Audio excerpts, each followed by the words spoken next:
पुणे रोडवर घडली धक्कादायक घटना, ज्यामुळे संपूर्ण महाराष्ट्राची झोप उडाली। रात्री 7 नंतर एकटे फिरणारे सावधान। महाराष्ट्रात सुरू झाला विचित्र प्रकार। जेव्हा दोन मित्र मोटारसायकलवरून निघाले होते तेव्हा त्यांच्यासोबत एक घटना घडली। एक अशी घटना ज्याची कल्पना तुम्ही करू शकत नाही। एक घटना जी महाराष्ट्राच्या इतिहासात कधीच घडली नव्हती। ती त्या रात्री दोन मित्रांसोबत घडली।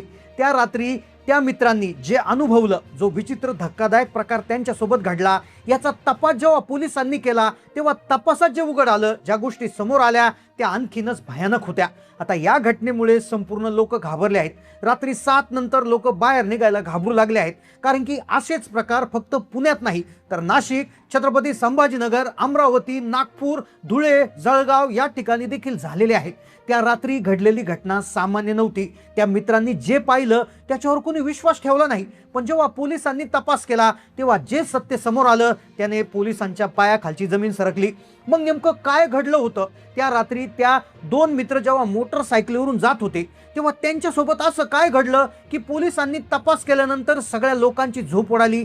सगळ्यात महत्त्वाचं म्हणजे तुम्ही जर रात्री प्रवास करत असाल तर तुम्हाला काय सूचना देण्यात आलेल्या आहेत, स्वतःला कसं सुरक्षित ठेवायचं, काय नेमकं घटना घडली होती, चला जाणून घेऊया या घटनेचा संपूर्ण सविस्तर रिपोर्ट। एक अशी घटना घडली जी दोन मित्रांसह, एक मुलगा होता जो साताऱ्याला राहत होता, ज्याचं नाव होतं रोहित। आता त्याचे दोन मित्र आकाश आणि समीर हे पुण्यावरून सोलापूरला निघाले होते। जसे ते इंदापूरच्या पुढे आले, एक सुनसान रस्ता लागला आणि त्याच रस्त्यावर त्यांच्यासोबत ती भयानक घटना घडलेली आहे। आकाश हा श्रीमंत घरचा, त्याच्याकडे एक स्पोर्ट बाईक होती, तर समीर थोडा गरीब घरातला होता।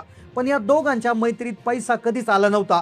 लहानपणापासून त्यांची मैत्री अतिशय घट्ट, दोघांना कोणतं व्यसन नव्हतं, त्यामुळे दारू पिऊन कदाचित त्यांनी असं काहीतरी पाहिलं असा विषयच नव्हता। खरं तर या प्रकरणामध्ये सुरुवातीला लोकांना वाटलं की कोणतरी आडून लुटला असेल किंवा दमदाटी केली असेल, पेट्रोल संपलं असेल, पण तसं झालं नव्हतं। त्यांच्यासोबत जे घडलं आहे ज्याचा विचारच तुम्ही करू शकत नाही।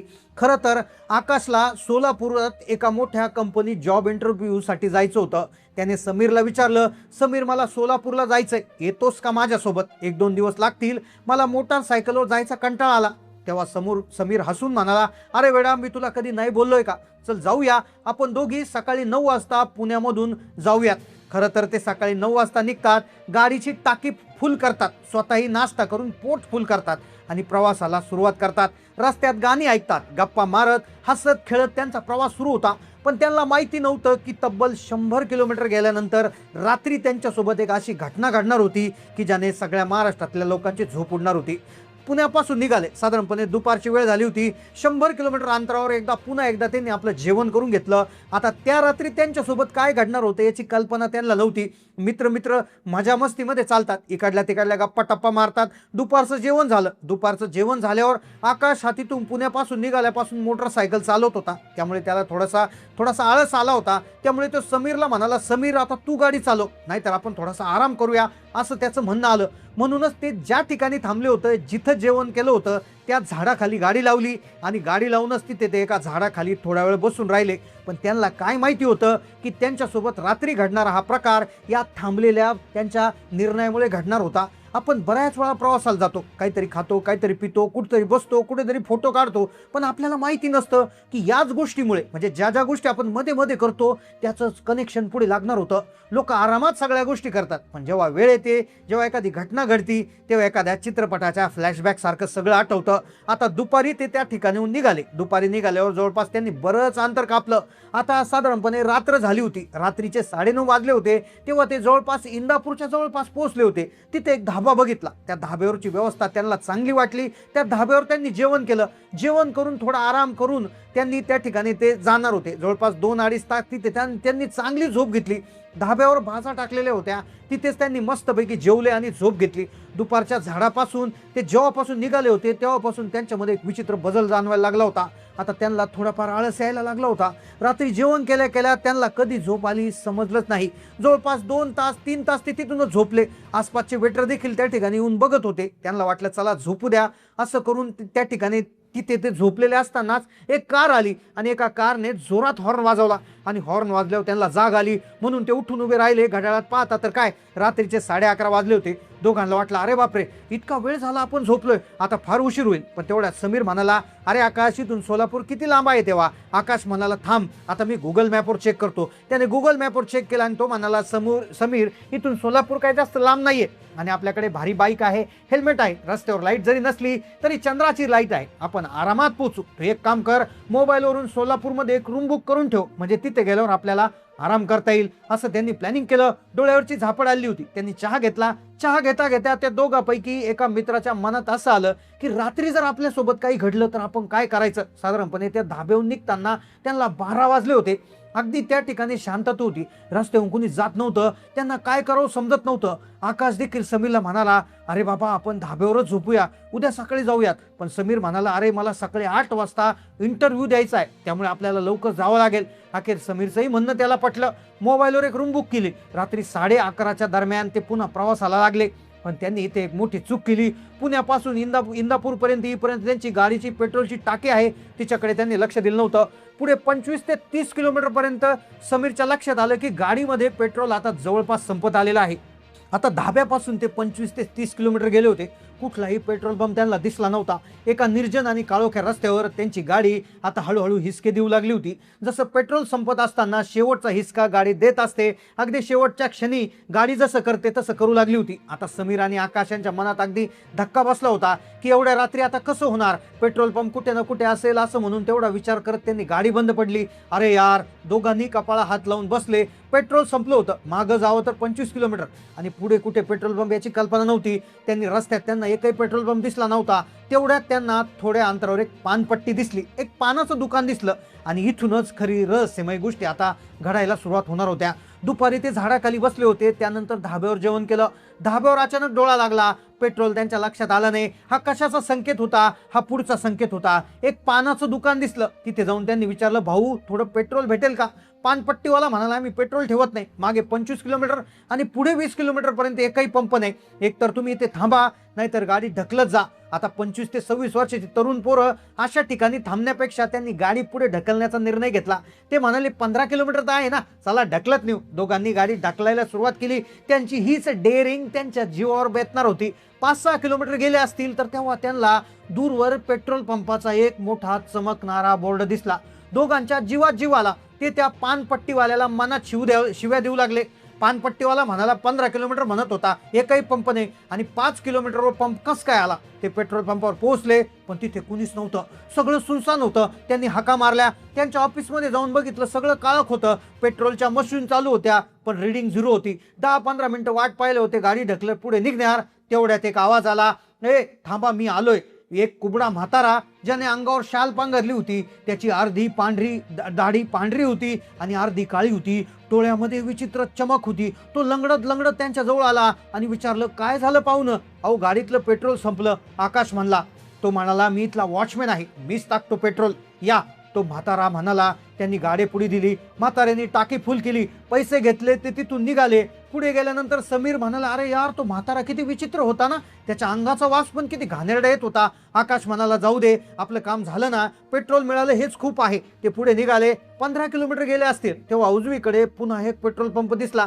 त्यांना वाटलं दुसरा असेल. पुढे गेले. 15 किलोमीटरवर परत तोच पेट्रोल पंप त्यांना तिसऱ्यांदा दिसला. पुन्हा तेच पेट्रोल पंप. चौथ्यांदा जेव्हा ते गेले तेव्हा पुन्हा 15 किलोमीटरवर तोच पेट्रोल पंप दिसला. तेव्हा समीरने गाडी थांबवली आणि पाहत तर काय, तर त्याच पंपावर तोच कुबडा म्हातारा उभा होता. त्यांच्याकडे पाहून तो विचित्र हसत होता. समीर ओरडला, आकाश थांब, बघ तोच पेट्रोल पंप. आपण गेल्या 2 तासापासून त्याच पेट्रोल पंपावरून जातोय. तोच म्हातारा दिसतोय, तोच पेट्रोल पंप दिसतोय.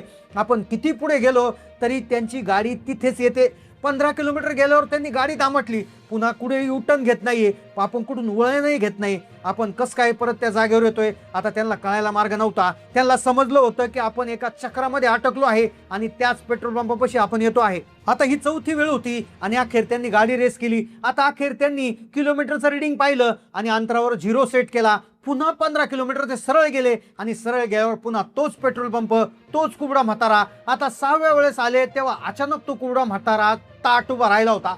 प्रचंड वेगानं तो त्यांच्या अंगावर धावून आला. आकाशनं गाडीची रेस वाढवली, जीव वाचवण्यासाठी गाडी पळवली. तेवढ्यात त्याच्या नजरेला डावीकडे एक हॉटेल दिसलं. त्याची गाडी त्या हॉटेलमध्ये घातली. आज जाऊन ते एका टेबलावर बसले. दोघे घामानं भिजले होते. हृदयाची धडधड वाजली होती. एकमेकाला ऐकू येत होती, इतकी धडधड होती. त्यांनी टेबलावरचं पाणी गाटा प्यायलं. थोड्या वेळाने एक वेटर आला. साहेब काय ऑर्डर करू? त्या दोघांची अवस्था बघून तो म्हणाला, काय झालं साहेब? कुणाला अडवून आलात का काय? असं काही झालं असेल तर इथून निघून जा, उगाच पोलिसांचा त्रास नको. समीर आणि आकाशला काही समजलं नाही आपल्यासोबत काय घडतंय, पण त्यांच्यासोबत खरं घडणार होतं इथून पुढं. आकाश म्हणाला, भाऊ तसं काही नाही, आम्ही 5 किलोमीटर मागे एक पेट्रोल पंप आहे, आम्ही तिथे पेट्रोल भरलं, तेव्हापासून आम्ही त्याच जागेवर फिरतोय. 6 वेळा आम्ही प्रत्येक 15 किलोमीटर जाऊन त्याच पेट्रोल पंपापाशी येतोय. आणि हे बोलल्यानंतर तो वेटर हसला, म्हणाला, साहेब काय बोलताय?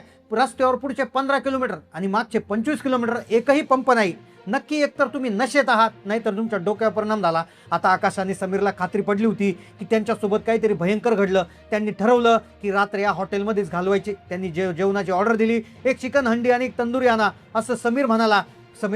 थांब, मी जरा हात धुवून येतो. तो वॉशरूमकडे गेला. आकाश अजूनही धक्क्यात होता. तेवढ्यात वेटर चिकनची हंडी रोटी घेऊन आला. 15 मिनिटं, 10 मिनिटं, 20 मिनिटं, 25 मिनिटं, बराच वेळ झाला, पण समीर काय परत आला नाही. आकाशला काळजी वाटू लागली. तो काउंटरवर जाऊन विचारतोय, माझा मित्र हात धुवायला गेलाय, तो का अजून आला नाही? काउंटरवरला माणूस म्हणाला, तो टॉयलेटमध्ये गेला असेल, येईल, तुम्ही बसा. आकाश पुन्हा टेबलवर बसला. त्याला भूक लागली. त्याने रोटीचा एक तुकडा तोडला, चिकन हंडीमध्ये बुडवला. भाजीत फिरवत असतानाच त्याला एक हाड लागलं. ते हाड बाहेर काढलं तर ते हाड एका विचित्र माणसाच्या याच्यासारखं दिसत होतं. त्या हाडाला एक अंगठी लटकलेली होती. ती अंगठी समीरची होती. आकाशच्या काळजाचा ठोका चुकला. त्याने ते बोट उचलून नीट पाहिलं. त्याची खात्री झाली. तो जोरात किंचाळून जागेवर उठला. त्याने बाहेर पाहिलं तर हॉटेलमध्ये कुणीच नव्हतं. काही क्षणापूर्वी गजबजलेलं हॉटेल आता पूर्ण जुनं तुटकं फुटकं, सगळीकडे कोळ्याची जाळी असं झालं होतं. असं हॉटेल होतं की जे गेल्या 50 वर्षापासून उघडलं नव्हतं असं झालं होतं. लाईट चालू होती, ती बंद झाली. तो धावत काउंटरवर गेला. तिथे कुणीच नव्हतं. सगळं खंडर झालं होतं. तो पुन्हा टेबलावर आला आणि बघतो तर काय, त्या डिश मध्ये किडे आळ्या पडल्या होत्या. ते बोट तसंच होतं. त्याला आठवलं, काउंटरवरचा माणूस म्हणाला होता समीर टॉयलेटमध्ये आहे. तो धावत टॉयलेटकडे गेला. दरवाजा वाजवला, कुणीच उघडला नाही. त्याने जोरात धक्का मारून दरवाजा उघडला तर आत पूर्ण जाळी लागली होती. टॉयलेटची शीट तुटलेली होती. तिथे कुणीच नव्हतं. तो पूर्ण वेडा झाला होता. रडत ओरडत समीर ओरडत तेवढ्यात त्याची नजर हॉटेलच्या मागे असणाऱ्या किचनकडे गेली. तिथे धूर निघत होता. त्याला वाटलं तिथे कोणतरी असेल. तो धावत गेला. किचनच्या मागे एक मोठा तंदूर होता. त्या तंदूरवर झाकण होतं. त्याने रडत झाकण काढलं आणि आत बघताच त्याच्या पायाखालची जमीन सरकली. त्या तंदूरमध्ये जे भाजत होतं तर ते अतिशय विचित्र गोष्ट होती. तो एक सांगाडा, अर्धवट जळालेले कपडे, पायातले बूट, अशा प्रकारचं हे होतं. आणि दिसलं त्याला तो त्याचा मित्र समीरच होता. तो इतक्या जोरात किंचाळला की आकाश घशातच दाबला गेला. तो वेळासारखा हॉटेलच्या बाहेर पळाला. त्याची बाईक तिथे नव्हती. तो हायवेवर नुसता समीर ओरडत रडत पळत सुटला होता. तो इतका पळत सुटला की काहीच कळालं नाही. पळता पळता अचानक त्याला कोणतरी धरून जोरात हलवलं. त्याने डोळे उघडले. त्याच्यासमोर खूप गर्दी जमली होती. एक माणूस त्याला मिठी मारून रडत होता, अरे कुठे होतास तू? किती शोधलं तुला. आज एसटी खाली घेऊन तू मरणार होतास. आकाशने त्या माणसाकडे पाहिलं तर ते त्याचे वडील होते. त्याने स्वतःच्या शरीराकडे पाहिलं तर त्याची दाढी वाढलेली, अचानक कपडे फाटलेले. तो एखाद्या भिकाऱ्यासारखा दिसत होता. त्याचे वडील त्याला म्हणाले, अरे बाबा, आपला समीर हॉटेलमध्ये, त्या समीरला त्याला मारलं. तो रडत रडत वडिलांना सांगत होता. तेव्हा ते म्हणाले, बाळा, कोणता समीर? तूच आम्हाला 2 वर्षापासून सापडला नाहीयेस. 2 वर्षापासून तू आणि समीर सोलापूरला निघाले होते. तेव्हापासून तुम्ही बेपत्ता होतात. आज तू सापडलायस. हे ऐकून आकाश पूर्णतः शॉकमध्ये गेला.